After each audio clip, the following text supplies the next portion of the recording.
Hi guys, welcome back to my channel. నేను మీ సంధ్య. So ఇదైతే నేను మా అమ్మ వాళ్ళ ఇంటికి వచ్చాను. మా అమ్మ వాళ్ళు గుమ్మం పూజ చేపిస్తున్నారు. గుమ్మం పూజ మామూలుగా మనం కొత్త ఇంటికి చేపించుకుంటాం కదా. సో ఇక్కడైతే మా అమ్మ వాళ్ళది ఇది చాలా పాత ఇల్లు అన్నమాట. I think nearly 70 to 80 years ముందు ఇల్లు ఇది. అంత ఓల్డ్ హౌస్ కూడా వాడకూడదు, బట్ మాకంత బడ్జెట్ లేదు అమ్మ వాళ్ళకి. సో దాన్ని కొంచెం రిపేర్ చేపిస్తున్నారు. సో చూసారు కదా అక్కడ గుమ్మం పూజ చేయడం కోసం అయితే అన్నీ తయారు చేస్తున్నాము. యాక్చువల్లీ పాతవి డోర్స్ అవి ఇవన్నీ ఉంటాయి కదా. సో వాటినైతే తీసేశారు. తీసేసి కొత్త గుమ్మము, కొత్త డోర్స్, కొత్త కడప అవి పెట్టిద్దామని అనుకుంటున్నారు. అంటే చౌకోట్ అని అంటారు కదా అది. సో దానికోసం అయితే ఇక్కడ ప్రిపేర్ చేస్తున్నారు. ఫస్ట్ ఇందులో కొబ్బరికాయ కడతారు కదా, ఒక వైట్ క్లాత్లో వైట్ క్లాత్కి మొత్తం పసుపేసి అందులో కొబ్బరికాయ కడతారు కదా. సో దానికోసం అయితే ఇక్కడ కమ్మరతను ప్రిపేర్ చేస్తున్నాడు అంతా. అతను చేస్తున్న కొద్దీ తను ఏవి ఇవ్వమంటే అవి ఇస్తున్నాను. అంటే నవధాన్యాలు, పసుపు, కుంకుమ అలా. ఇక్కడైతే కెమెరాకి చూపిస్తున్నాడు. మీవైతే భద్రంగా ఉన్నాయని చెప్పేసి. అదేనండి ముత్యం పౌడం అంటారు కదా, అవి గుమ్మంలో పెడతారు కదా చౌకోట్ లోపల. సో అది. సో నవధాన్యాలు, పసుపు, కుంకుమ పెట్టిన తర్వాత రూపాయి కాయిన్ వేసి అదైతే ముడివేశాడు. ఇక్కడైతే ఒక జోక్ జరిగింది. ఆ రూపాయి కాయిన్ అందులో వేశాడు కదా. సో రూపాయి కాయిన్ అయితే అడిగాడు. మా దగ్గర ఎవ్వరి దగ్గర చేంజ్ లేకుండే. అతను అంటున్నాడు, నేనైతే ఇస్తాను, దానికి ఈక్వల్ టు 5 రూపీస్ ఇవ్వాలి, ఇస్తారా అని అంటున్నాడు.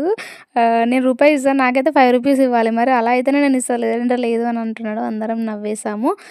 ఆడపడుచు నేనే కదా. సో నన్నైతే వచ్చి బొట్టు పెట్టమన్నాడు. నేను వచ్చి ఫస్ట్ అతను బొట్టు పెట్టాడు, తర్వాత నన్ను కూడా పిలిచాడు. నేను వెళ్ళి పసుపు, కుంకుమ 2 బొట్లు అలా పెట్టాలంట. సో నేనైతే పెట్టేశాను.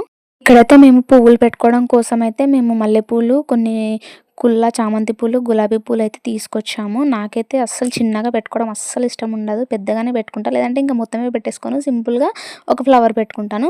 సో ఇక్కడైతే నా కోసం ఇది నేను తీసేసుకొని మిగతా వాళ్ళందరి కోసం అయితే చిన్న చిన్నగా కట్ చేసి పెట్టాను. మా అత్తయ్యకి ఒకటి, మా పెద్దమ్మ వాళ్ళకు, మా ఇంట్లో ఆంటీ ఉంటుంది, ఆంటీ కోసం వాళ్ళందరి కోసం అయితే కట్ చేసి పెట్టాను. మా చిన్నోడు చూసారా ఎలా వెనక ఏడుస్తున్నావు. ఇక్కడైతే కడప కడిగే పూజ కోసం అయితే అన్నీ ప్రిపేర్ చేసుకుంటున్నాము.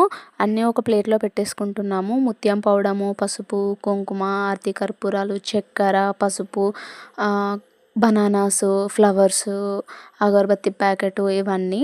అండ్ ఇక్కడ నేనైతే కడప కడగడం కోసం అయితే 5 రకాలు వేస్తాం కదా మనము, పంచామృతం ప్రిపేర్ చేసుకుంటున్నా. పాలు, పెరుగు, తేనె, నెయ్యి, ఇవన్నీ 5 రకాలు వేసి, కొంచెం పంచదార ఇవన్నీ వేసి కలిపేసుకున్నాము ఒక చెంబులో. ఇక్కడైతే మంగళారతి కూడా రెడీ చేసేసుకున్నాము. ఒక ప్లేట్లో అయితే ఇంకా గుమ్మడికాయ, కొబ్బరికాయ పెట్టుకున్నాము అవైతే కొట్టడానికి. సో ఇక్కడైతే మా మేనత్త వచ్చింది. మా మేనత్త అంటే మా అమ్మ వాళ్ళకి మెయిన్ ఆడపడుచు. ఆ ఇంటి అంటే ఇప్పుడు మా తమ్ముడికి నేను మెయిన్ ఆడపడుచు అవుతా, బట్ ఈ ఇంటికి అంటే మా నాన్న కదా, మా నాన్న ఇల్లు కదా. సో మా నాన్నకి మెయిన్ ఆడపడుచు మా అత్తయ్య కాబట్టి ఫస్ట్ అయితే మా అత్తయ్యతోనే స్టార్ట్ చేయించారు. సో సెకండరీ నేను. సో ఇక్కడైతే మా అత్తయ్యతో ఫస్ట్ పైన గుమ్మానికి బొట్టు పెట్టించేశారు. అండ్ ఇక్కడ కింద కూడా ఫస్ట్ మా అత్తయ్య స్టార్ట్ చేసిన తర్వాతనే ఇంకా నన్ను కూడా కడగమన్నారు. ఫస్ట్ అయితే పాలు, పెరుగు, ఇది పంచామృతం ప్రిపేర్ చేసుకున్నాం కదా, అయితే మర్చిపోయాము. స్టార్ట్ చేసిన తర్వాత నాకు సడన్గా గుర్తుకొచ్చింది. ఇంకా మళ్ళీ దాంతో కడిగేసాము. దాని తర్వాత పసుపు, గంధము 2 కలిపి మొత్తం కడప అసలు ఏమీ కనిపించకుండా, బయటగా ఏమీ లేకుండా మొత్తంగా పూసేయమన్నారు. అదైతే చాలా టైం టేకెను. లాస్ట్కి అయితే ఇద్దరం కలిసి చక్కగా మొత్తం పసుపు కనిపించేటట్టు అయితే చేసాము. ఆ తర్వాత ఇద్దరం కలిసి బొట్టు పెట్టాము. ఒకరు పసుపు, ఇంకొకరు కుంకుమ అలా పెట్టేసాము. తర్వాత అదే పసుపుతో ముగ్గు కూడా వేసేసాము. ఫస్ట్ టైం కదా, సో మొత్తం బొట్లు పెట్టమన్నారు. ఆ తర్వాత ఇంకా ఫ్లవర్స్ కూడా తెచ్చాము కదా మేము, అవైతే పెట్టేసాము. చామంతి పూలు, గులాబీ పూలు పెట్టేసాము. ఇంట్లో పక్కన చెట్టుకి అవి వైట్ కలర్ ఫ్లవర్స్ ఉంటాయి, అవి కూడా తెంపుకొచ్చి అన్నీ పెట్టేసాము. బొట్లని పెట్టేసిన తర్వాత, పువ్వులని పెట్టేసిన తర్వాత కడపకి ఆ నైవేద్యంగా ఇక్కడైతే బనానాస్ పెట్టాము. ఇంకా బనానాస్ పెట్టిన తర్వాత ఇంకా నవధాన్యాలు తీసుకొచ్చాం కదా, అవి కూడా అటు సైడ్ ఇటు సైడ్ 2 సైడ్స్ వేసేసాము. యాక్చువల్లీ మేము సీరా కూడా కుక్ చేసాము ప్రసాదంగా, బట్ అది మర్చిపోయాము. ఇంట్లో నుంచి బయటకి ఇట్లా కడప కడిగే టైంలో ఏది కూడా తీసుకోవడం, ఇవ్వడం చేయకూడదంట. అందుకే ఇంకా సీరా ఇంట్లోనే ఉంది. అదే అండి రవ్వతో చేస్తాం కదా అది. ఇంకా దాని తర్వాత ఇక్కడ అగరబత్తిలు కూడా వెలిగించేసి పెట్టేసాము 2 సైడ్స్. ఇంకా తర్వాత గుమ్మానికి తోరణం కూడా కడుతున్నాము. గుమ్మం మొత్తము యాక్చువల్లీ బంతిపూలతో నింపేయాల్సింది, బట్ బంతిపూలు అయితే బాగా రేటు పెరిగేశాయి. టు బీ ఫ్రాంక్ కొత్తిల్లు అయితే మేము సంతోషంగా ఇష్టంతో తీసుకొచ్చి ఎంత కాస్ట్లీ అయినా చేసేవాళ్ళమేమో. బట్ ఇంకా ఇది పాత ఇల్లే కదా, అప్పటికే చాలా అసలు రిపేర్ చేపించడం కూడా ఇష్టం లేకుండే, బట్ ఇంకా తప్పని పరిస్థితిలో చేపియాల్సి వచ్చింది. అందుకే అంత ఇష్టంగా ఏమీ తీసుకురాలేదు. బట్ పూజ అయితే పూజకి కావాల్సినవైతే మెయిన్‌గా అన్నీ తీసుకొచ్చేసామండి. అండ్ ఇక్కడ అసలు యాక్చువల్లీ మ్యాచ్ బాక్స్ లేకుండే ఇంట్లో ఉంది. పక్కన లైటర్ ఉండే. లైటర్‌తోనే అగరబత్తులు వెలిగించాం. లైటర్‌తోనే మంగళహారతి అన్నీ లైటర్‌తోనే వెలిగించేసాము. అందరూ నవ్వుతున్నారక్కడ. ఇంకా లాస్ట్‌కి మా అత్తయ్యతో కొబ్బరికాయ కూడా కొట్టించేసాము. కొబ్బరికాయ కొట్టిన తర్వాత ఇంకా గుమ్మడికాయ మెయిన్. గుమ్మడికాయ కొట్టిర్రంటే ఇంకా ఫైనల్‌గా అంతా అయిపోయినట్టే.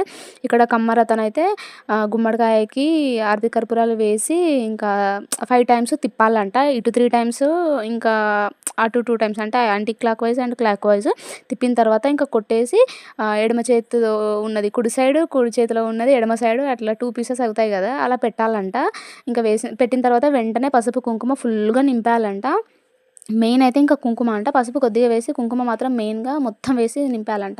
ఇంకా దాని తర్వాత మా అత్తయ్య, నేను ఇద్దరము ఇంకా లోపలికి, బయటకి యాక్చువల్లీ 5 మెంబర్స్ తిరగాలంట. ఒకళ్ళేమో మంగళహారతి, ఇంకొకళ్ళేమో వాటినేదో అన్నారు. అంటే వాటర్ తీసుకోవాలంట. వాటర్ తీసుకొని అటు ఇటు తిరగాలంట 5 టైమ్స్. ఇంకా తిరుగుతున్నాము. మాకు అక్కడ ఆడవాళ్ళు ఎవ్వరు ఎక్కువ లేకుండే. అందుకే మా పెద్దనాన్నలు గూడా వచ్చేసారు.